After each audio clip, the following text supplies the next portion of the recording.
Christ Way Church welcomes you. Let's hear what God has to say through Pastor Anu.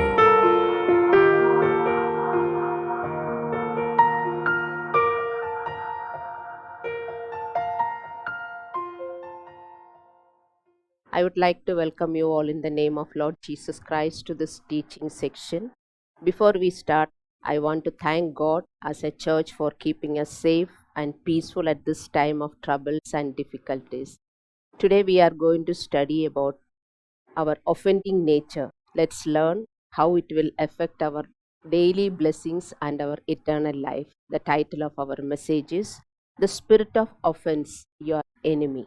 Jesus said in Matthew 24, 9 through 12, Then they will deliver up to the tribulation and put to death, and you will be hated by all nations by my name's sake, and then many will fall away and betray one another and hate one another, and many false prophets will arise and lead many astray, and because lawlessness will be increased, the love of many grow cold.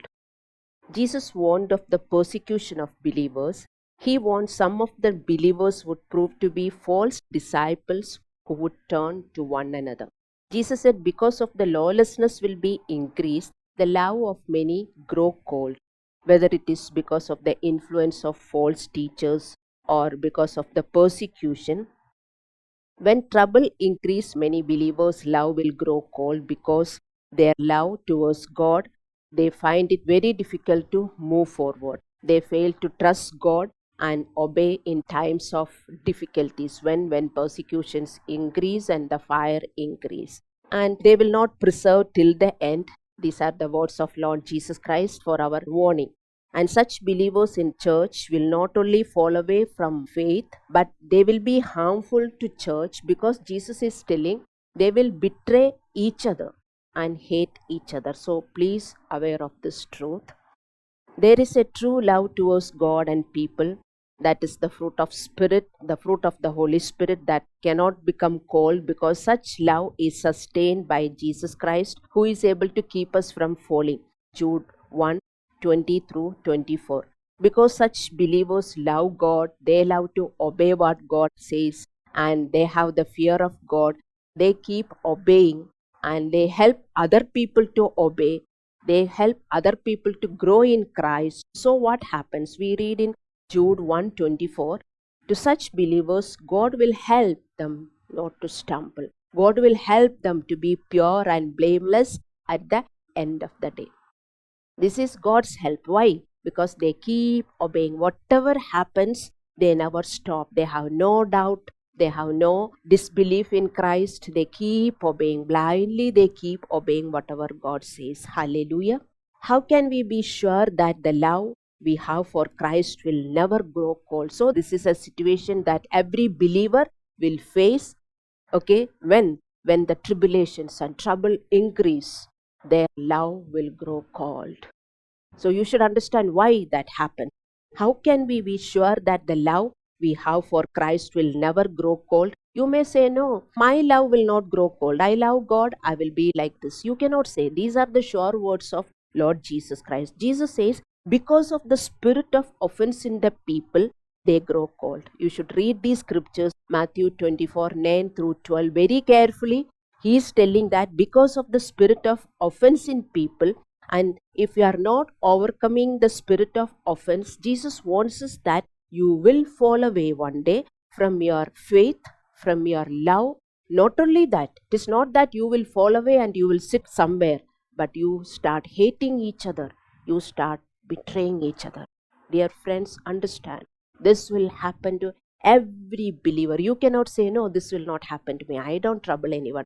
If in case I am falling from faith, I will go back to my old life. That cannot happen. Satan start working in you. Please understand. You have to believe what God says. Notice here, Jesus told for the love of God to grow cold, our offending nature is the reason. That means if we don't recognize and deal with our offending nature, our love of God will grow cold one day for sure, isn't it? And so it's important for us to study how our offending character is at work in each one of us. Then only we can overcome. So this is what I am going to teach today. how this offending character is working in our heart. So please listen to me, my dear friends, very clearly. Bible says in 1 Corinthians 13:5, love is not easily provoked or offended.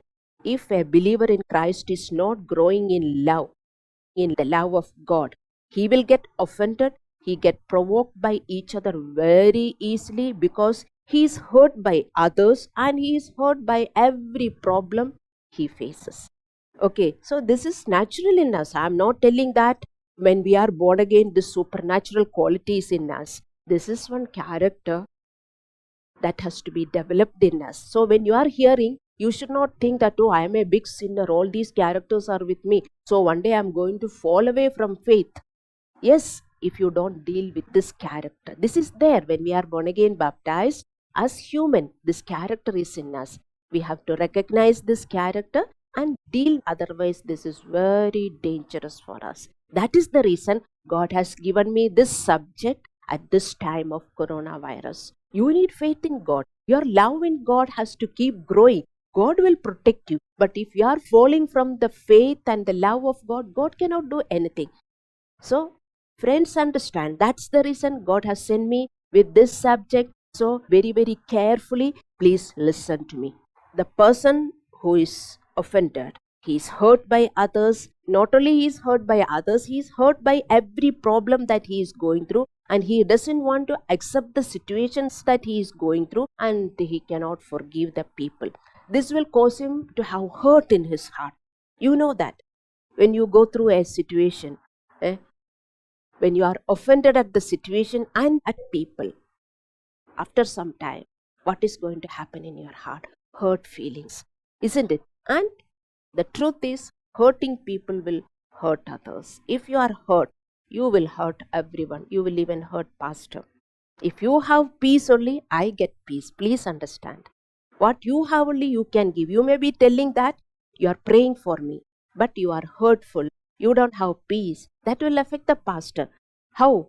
That will affect your family members. You know that if you are hurtful and peaceless and sit at home, you think your family members are blessed? No. They will be affected by your sad nature. In the same way, when we are born again baptized, we have another extended family, isn't it? So in that extended family also, you are giving this pain, especially to the pastor. Please understand this truth. Jesus could have been easily spent his whole life being offended, isn't it? Because of the sufferings and the people he met. He went through a lot of sufferings. The way people were talking to him, who can take it? He was the Son of God. What not people talk to him? Isn't it? So many things people talk to him badly. He didn't get offended. He could have got offended. He was ignored. He was rejected. He was discarded. He was insulted. But he chose to obey Father who has sent him to this earth. Not to let the offenses offend him or keep him from what God has called him to do. This is what Jesus Christ did. Same thing only we will face. Just think of Jesus Christ. What all he faced. Those things are only in other ways we are facing every day. From time to time, most of us find ourselves offended of the problems we go through. That is about something or towards someone that they have said or did, isn't it? Offense means displeasure or anger. When we are offended, what happens? We don't have happiness. We are offended. And anger will be dwelling in our heart. We should be very careful about this. Proverb 19:11 says, good sense make one slow to answer, and it is his glory to overlook offense. We should grow to that extent to overlook the offense that we face. It is very important for us. It is very important for our salvation, and it is very important for our daily blessings. If you are working towards, if you are working out your salvation with fear and trembling only, my dear friends, you will get daily blessings. That you should never forget. Hallelujah. It's almost mind-blowing just how easily people get offended. Sin of offense is more than just being angry. It is more than being hurt. Listen to me. Sin of offense is holding on to grudge, entertaining bitterness, and allowing the wrong you experience to change your heart conditions in a negative way and contaminating your emotions, thoughts, and your feelings. This is called offense. Everything is gone. Once we are offended, everything is gone.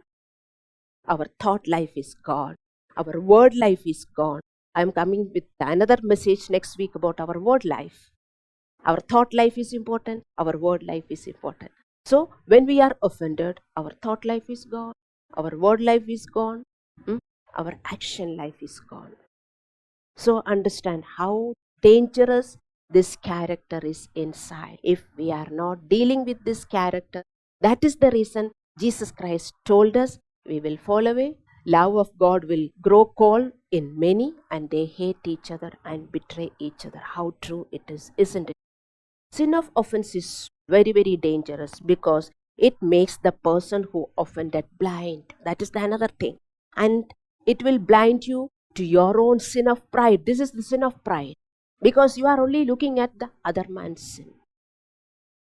That was how we were before in this world, because you are not ready to admit your fault.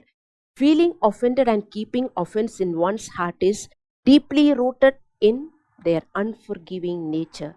Don't try to justify being offended. Hallelujah. From the unforgiving character only, this offending nature will be so strong in our hearts. The root will be going inside and inside, and fruit will be blossoming. You will be offended at any silly thing. Any silly thing people do, you will be offended because the root is so strong inside of you. Hallelujah. If you are really offended by someone, you should do something about it. You should seek reconciliation. Talk to the person who offended you and deal with the issue, because sin in the heart should be immediately dealt with. Otherwise, sin will harden our heart. Hebrews 3:13. If you are a person who is easily offended, chances are so strong that you identify too much with being right and you get angry because you feel you are right. You don't recognize your fault.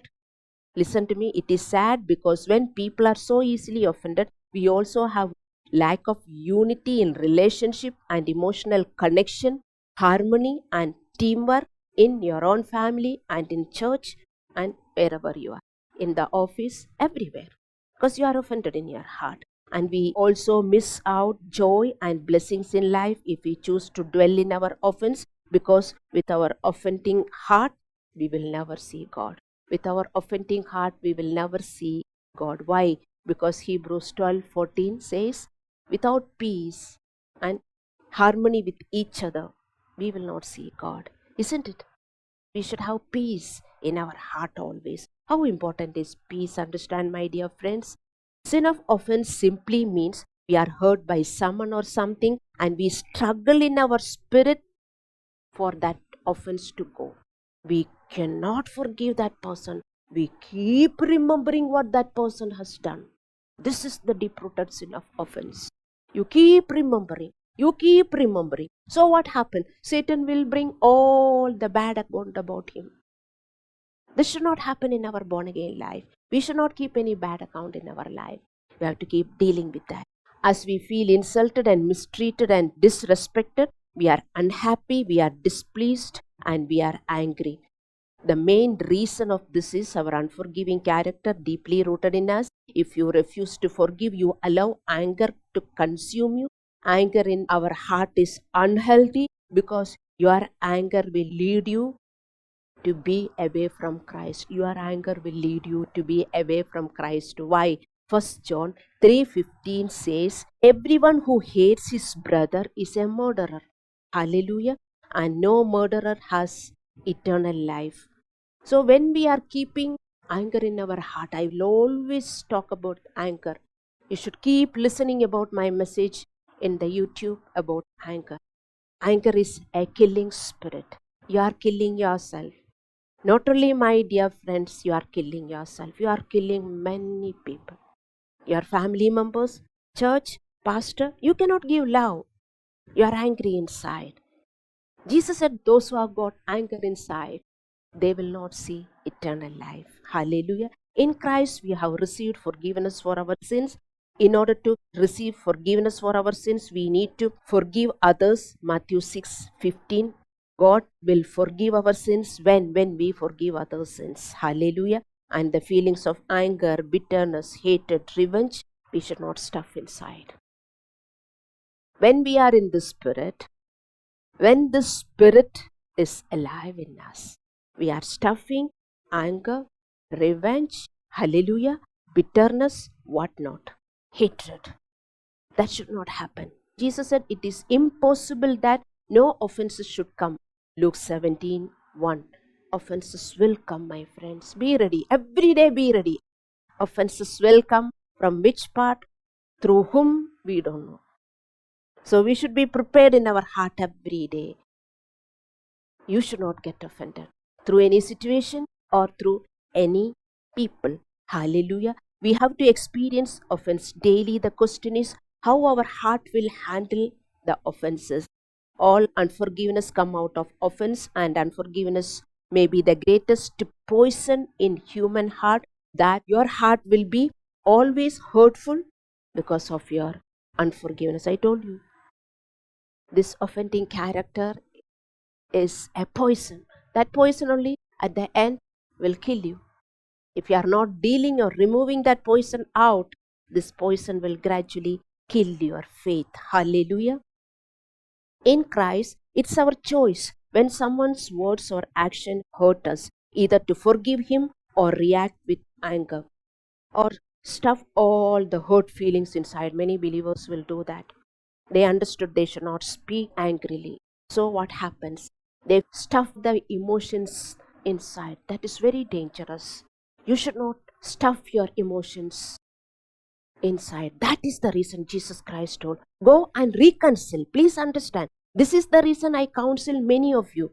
Go and talk to that person who has hurt you. But you are not able to understand. Even if I counsel, you will not do. Why?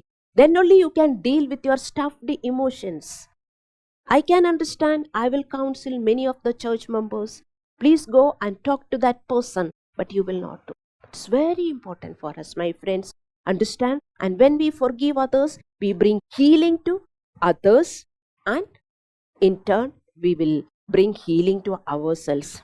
It is not something that comes naturally. It's a choice. It's a different choice for our salvation. It's a difficult choice for our salvation. So when we are going and reconciling to that person, what you are doing? You are doing gospel work. You are doing ministry. You don't understand what the pastor is counseling. You may feel, what is wrong with this pastor? I cannot go and talk to that person who hurt me. Okay, let me deal with my anger. No. It's very important for you to talk to the person who is hurting you and make it clear. That is what is written in the Bible. So what happens? You are giving healing. So many of his misunderstanding will go away. Many of his stuffed, sinful character will go away. So you are giving healing to that person, your own family members, church members, whoever it is. Don't feel it is difficult. It's very important for you. This is the principle of God. Hallelujah. Not to be offended is a choice that we have to make. Christ has given us power to act and to choose how we will respond to an offense or hurtful situation. We should choose not to be offended, okay? But choosing to be offended is a symptom of much deeper and more spiritual disease. When I tell you go and talk to that person, you are hesitant. You are hesitant. Why? That sickness is deep rooted in you. For that sickness to be healed already, I am telling you, go and talk to that person. But you are hesitant. How will I go and talk? I don't want to talk. It may create more problems, you think. That is your worldly wisdom. Please understand. Godly wisdom is not that. That's the reason. Trust a pastor. Trust your pastor. Don't hurt your pastor. Hebrews 13:17, isn't it? Pastor won't guide you unnecessarily something. What pastor is telling is according to the word of God. So you have to trust the pastor and do what pastor says. Then only you get healing. You bring healing to your family. Otherwise you make problem for yourself more, your family, and in turn to the church. Please help yourself, help your family, and help the church. Hallelujah. We are asked in Ephesians 4 31 and 32. Let all bitterness, wrath, and clamor and slander be put away from you, along with all malice. Be kind to one another, tender hearted, forgiving one another, as God in Christ forgave you. You need to be aware of this truth. You should be kind to each other. It is very difficult. Your own family members, my friends, if you can't be kind, you can be kind to an outsider. Tell me, if you cannot be kind to your own father, mother, and sisters at home, your siblings, your own blood-related people, do you find it very difficult to be kind and tender-hearted like Ephesians 4:31 and 32 say? Don't be like that. Then what God says, let's hear. You need to be aware of this truth. If you are finding it very difficult to be tender-hearted to your own family members, your own husband, your own wife, then what God says, you cannot live in harmony with your heavenly Father until you are living in harmony with your human brothers and sisters. 1 John 4:20. It says, if anyone says, I love God and hate his brother, is a liar. Who is a brother? Next person is a brother or sister. Our spiritual brother. Your father, mother, your siblings, your wife, your husband. They are all our brothers and sisters. So what God says, if anyone says, I love God and hate his brother, is a liar. For he who doesn't love his brother whom he has seen cannot love God whom he has not seen. You are telling, I love God so much. I thank God that I am in Christ today. God won't accept all these loving words from you because you have so much of grudge in you towards your own family members. Friends, understand, this should not happen. This should not happen. That's the reason believers read Bible study. You need to be taught from the church. You need to accept it and obey.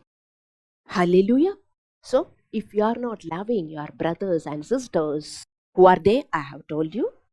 And if you don't have harmony with them, that means if you are not tender-hearted, please understand. If you are not kind, forgiving, you cannot love God. All your words about God are false words. Do you believe these are not my words? These are the words written in Bible, 1 John 4:20. And Jesus said this, Matthew 5:23-24. If you are offering your gift on the altar and then you remember that your brother has something against you, leave that gift there in front of the altar. First go and be reconciled with your brother. Now you know who is your brother. Your own family members. You have something against them and that person also has got something against you. That should not happen. From your side, some people don't like to reconcile. That's okay. That is the reason Bible is telling, as much as possible be peaceable with others. But from your side, you should be peaceable. From your side, you should go and reconcile. You should be right before God. That is the reason I told you, go and talk to that person. So, if you are offering your gift on the altar and there you remember that your brother has something against you, leave your gift there in front of the altar. First go and be reconciled with your brother and then come and offer your gift. Notice carefully what Jesus Christ is saying is, He is talking about coming to Him to give your offering, what you are giving.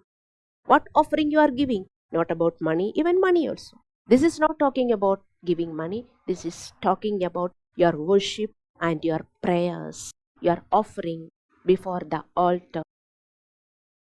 He says each time you come before Him to pray and worship, you are remembering somebody has got ill will or bad feelings against you. You know that.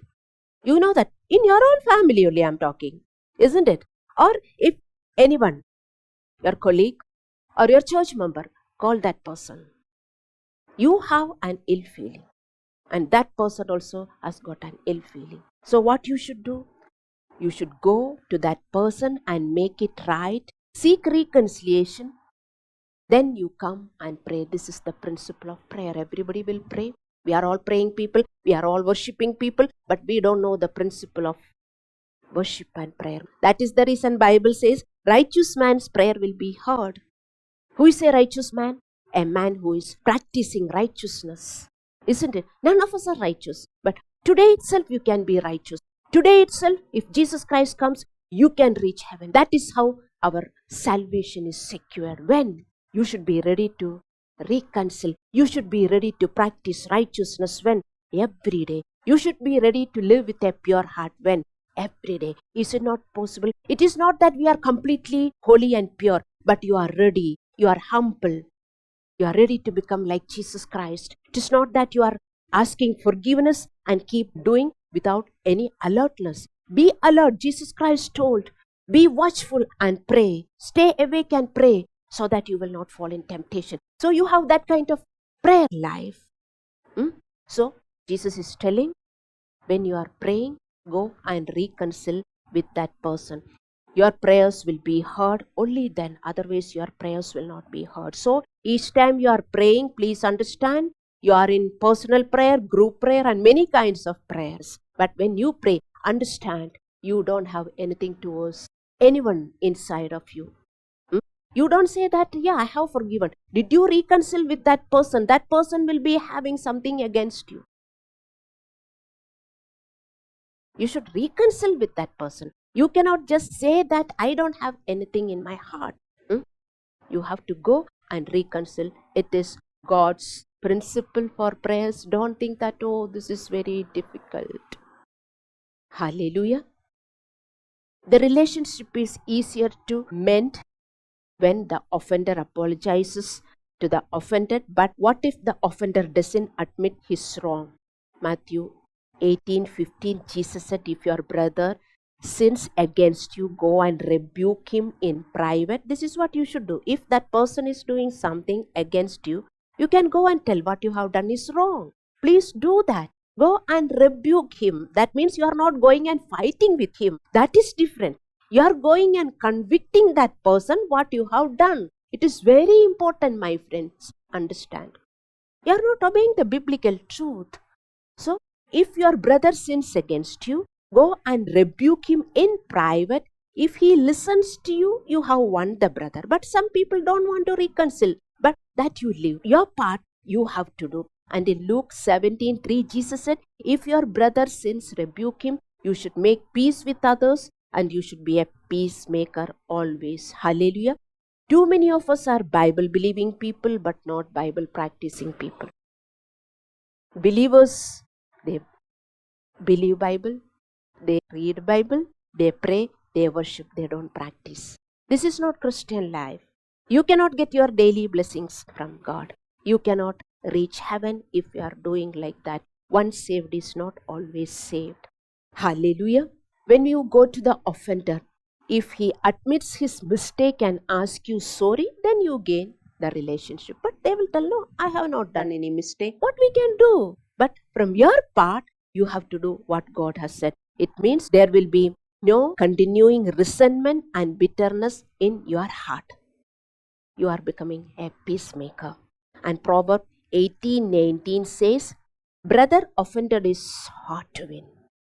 It's difficult to win someone who doesn't admit his fault and ask forgiveness, because he will not respond to relationship as he continues to be in rebellion, and even counsel from the pastor and the church will be rejected. They don't want the counsel from the pastor. They will be in their offending character. And what they say, no, it is not unforgiveness in me. I'm just hurt.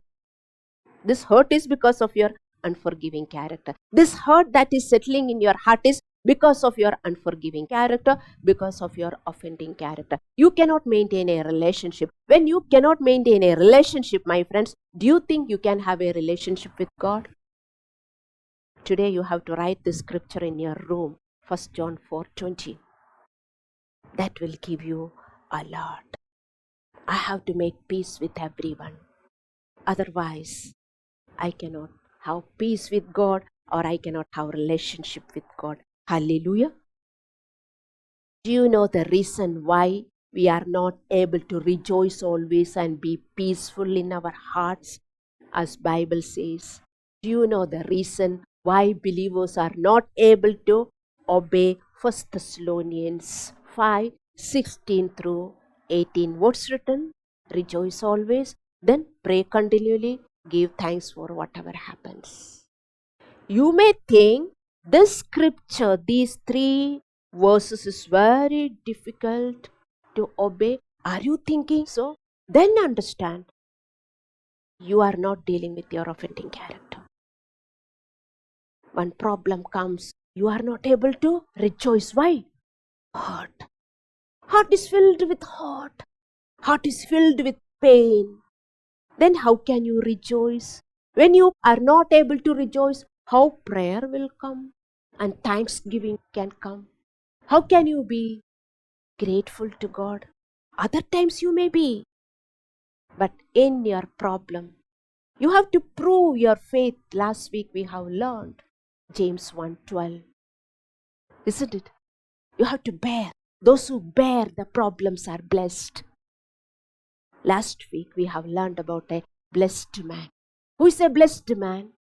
Blessed man is a person who is bearing his problems and difficulties and persecutions silently, joyfully, prayerfully, giving thanks to God.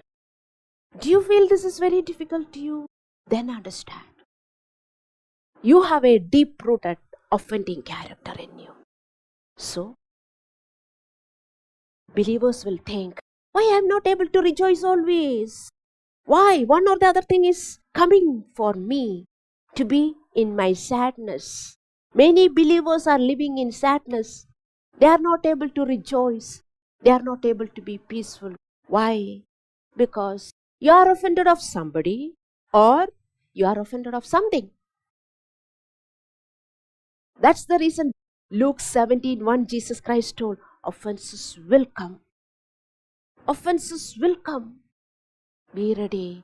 Without offense, you cannot live in this world. So, as you are offended of the situation and the people, you cannot rejoice always. So, the continuous prayer is not coming. Many of you are thinking, why the continuous prayer is not coming for me? Even after so much you heard, because of this offending character. You are not completely healed in this disease. You are still sick. That's the reason. It's a sin to allow other people to offend us. It's a sin to allow other people to offend us. That means other people will offend us. We should not be offended. That means from our side, we should be always peacemakers. Matthew 5:9, Jesus said, only peacemakers are called the sons of God. Not everyone. Not everyone who is taken baptism are called sons of God.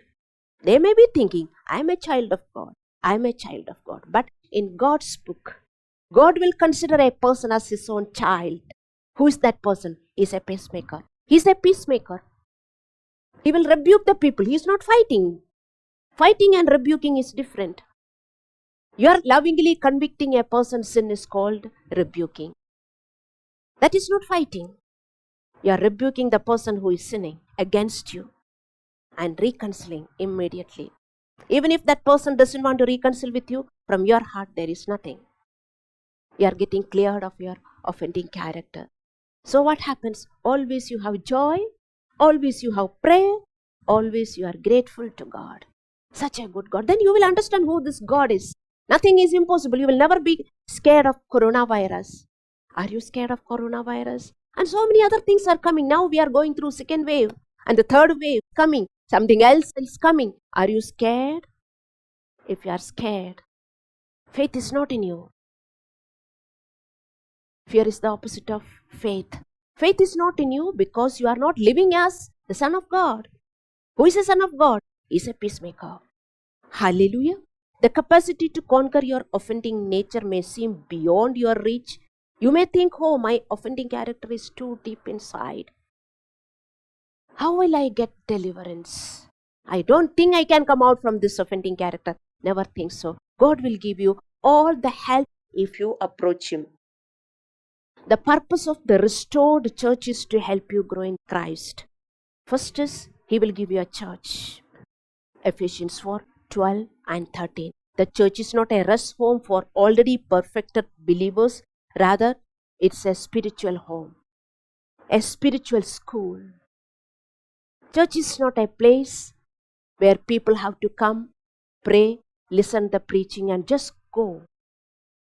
Church is a place where training is happening. Personal training is happening. That is a church. That's the body of Christ.